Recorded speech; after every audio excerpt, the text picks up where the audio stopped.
ایک خاتون نے انسٹاگرام پر مجھے اپنی کہانی بتائی، جس نے اپنا ہنستا بستا گھر خود اپنے ہی ہاتھوں اجاڑ دیا اور اپنا تابناک مستقبل تباہ کر دیا۔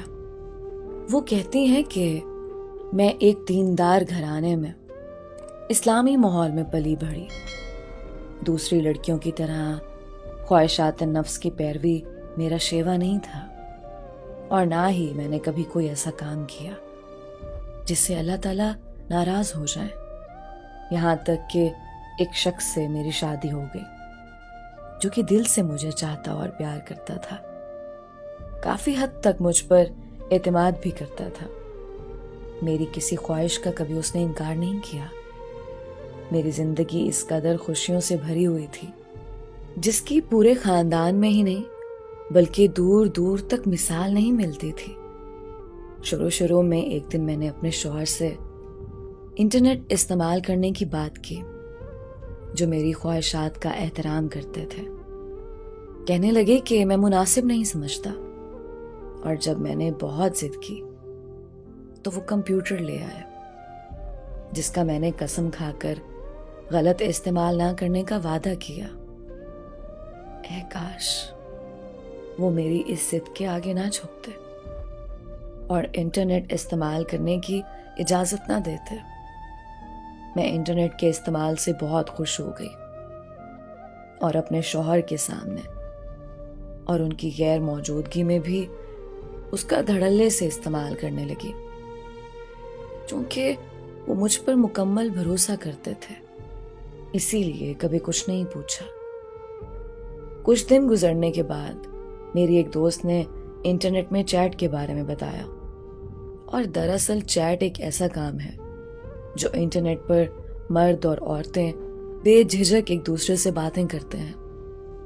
میری دوست کہنے لگی کہ یہ بہت دلچسپ ہے، لوگ گھنٹوں باتیں کرتے ہیں اور وقت کب گزر گیا اس کا حساب بھی نہیں ہوتا۔ چنانچہ میں چیٹ میں داخل ہو گئی۔ شروع میں تو میں نے ان کی باتوں کو دل سے نہیں لگایا، لیکن اسی دوران کسی اجنبی شخص سے میرا تعارف ہو گیا اور روزانہ ہم دونوں باتیں کرنے لگے۔ میں نے ان تمام لوگوں میں سے سب سے زیادہ اسے با اخلاق پایا جن سے میں باتیں کرتی تھی۔ اب تو میں گھنٹوں اس کے ساتھ باتیں کرنے لگی، جبکہ میرے شوہر موبائل پر مجھے گھنٹوں بیٹھا دیکھ کر غصہ ہونے لگے، اور مجھے اپنے شوہر سے بے انتہا پیار ہونے کے باوجود وہ آدمی مجھے اچھا لگنے لگا۔ پھر وقت گزرنے کے ساتھ ساتھ یہ چاہت محبت میں بدل گئی۔ اب میں اپنے شوہر کے مقابلے میں اسے زیادہ اہمیت دینے لگی، اور ان کے غصہ ہو جانے کے ڈر سے بچا کر اس آدمی سے باتیں کرنے لگی۔ میں اس معاملے میں اتنا آگے نکل چکی تھی کہ مجھے کچھ ہوش ہی نہ تھا، یہاں تک کہ اپنی باتوں کو لے کر ہم دونوں میاں بیوی میں ایک دن زبردست جھگڑا ہو گیا۔ پھر میرے شوہر نے میرے موبائل کو کھینچ لیا۔ مجھے ان پر بہت غصہ آیا کہ انہوں نے میرے جذبات کی پرواہ نہیں کی، اور ان کی سختی کے باوجود میں نے یہ طے کر لیا کہ اب اس آدمی سے میں ضرور باتیں کروں گی۔ وہ ایک منحوس رات تھی جب میں نے اسے ٹیلی فون پر گفتگو کی، اور پھر میں نے اپنے شوہر کے ساتھ خیانت اور بے وفائی شروع کر دی۔ جب بھی میرے شوہر گھر سے باہر ہوتے میں اس کے ساتھ باتوں میں لگ جاتی۔ وہ مجھ سے وعدہ کر رہا تھا کہ اگر تمہارا شوہر تم کو طلاق دے دے گا تو میں تم سے شادی کر لوں گا، اور بار بار مجھ سے ملنے کی ضد کر رہا تھا، یہاں تک کہ ایک دن میں نے اس کی ضد کے آگے گھٹنے ٹیک دیے اور اس سے ملاقات کر لی۔ پھر ایک بار کیا ملی، اب تو بار بار ہی ملنے لگی، اور پھر ایسے ہی ایک ملاقات میں ہم دونوں نے وہ سب کچھ کر لیا جو نہیں ہونا چاہیے تھا۔ میں اس کی محبت میں اس قدر گرفتار ہو چکی تھی کہ اپنے شوہر سے طلاق کا مطالبہ کرنے لگی۔ میرے شوہر مجھ سے سبب پوچھنے لگے، ہمارے بیچ مسائل بڑھتے ہی گئے۔ اور دلوں کے فاصلے اس طرح بڑھے کہ میں اپنے شوہر سے نفرت کرنے لگی۔ انہیں میرے متعلق شک ہوا تو میری نگرانی شروع کر دی، یہاں تک کہ اس سے باتیں کرتے ہوئے ایک دن رنگے ہاتھوں پکڑ لیا، اور جب تحقیق کرنے لگے تو میں نے سب کچھ اعتراف کر لیا۔ میرے شوہر اچھے تھے، انہوں نے مجھے کبھی رسوا نہیں کیا اور نہ ہی میرے گھر والوں کو کچھ بتایا۔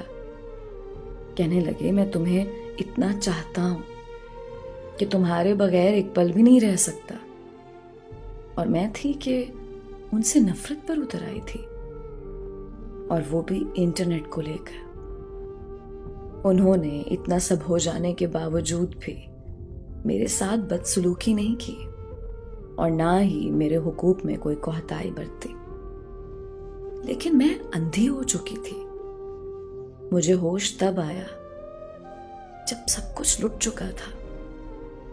وہی نوجوان جو اپنے شوہر سے میری دوریوں کا سبب بنا، کہتا تھا کہ تمہارے علاوہ آج تک مجھے کوئی پسند ہی نہیں آیا، اور اپنی زندگی میں تم سے زیادہ خوبصورت کسی کو نہیں پایا، بلکہ تم میری زندگی میں آنے والی سب سے زیادہ خوبصورت اور اچھی انسان ہو۔ لیکن آج اس کی باتوں نے مجھے کس قدر صدمے میں ڈال دیا۔ کہنے لگا اگر مجھے شادی کرنی ہے تو تم جیسے سے کبھی نہیں کر سکتا، جس کا میرے علاوہ دوسروں سے تعلق ہے، اور اسے میں نے انٹرنیٹ کے ذریعے جانا ہو، اور اگر مجھے انٹرنیٹ کے ذریعے شادی کرنا بھی ہو تو تم جیسی بڑی عمر والی سے نہیں، بلکہ چھوٹی عمر کی لڑکی سے شادی کروں گا، جس کو جیسے چاہوں رکھوں، نہ کہ تمہاری طرح کی عورتوں سے جو اپنے شوہروں کے ساتھ بے وفائی کرتی ہیں۔ میں قسم کھا کر کہتی ہوں کہ اس کی باتوں کو بغیر کسی کمی و زیادتی کے میں نے نقل کر دیا۔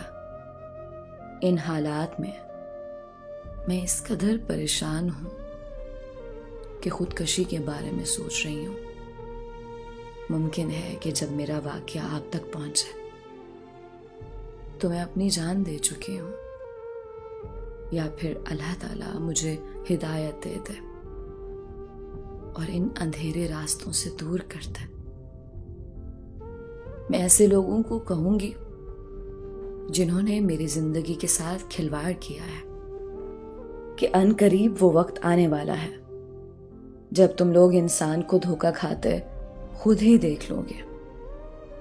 بس میری دعا صرف اتنی ہے کہ میں اپنی آنکھوں سے اس انسان کا یا اس کے اہل و عیال کے ساتھ ہی سب کچھ ہوتا دیکھ سکوں جس نے مجھے اس انجام تک پہنچایا۔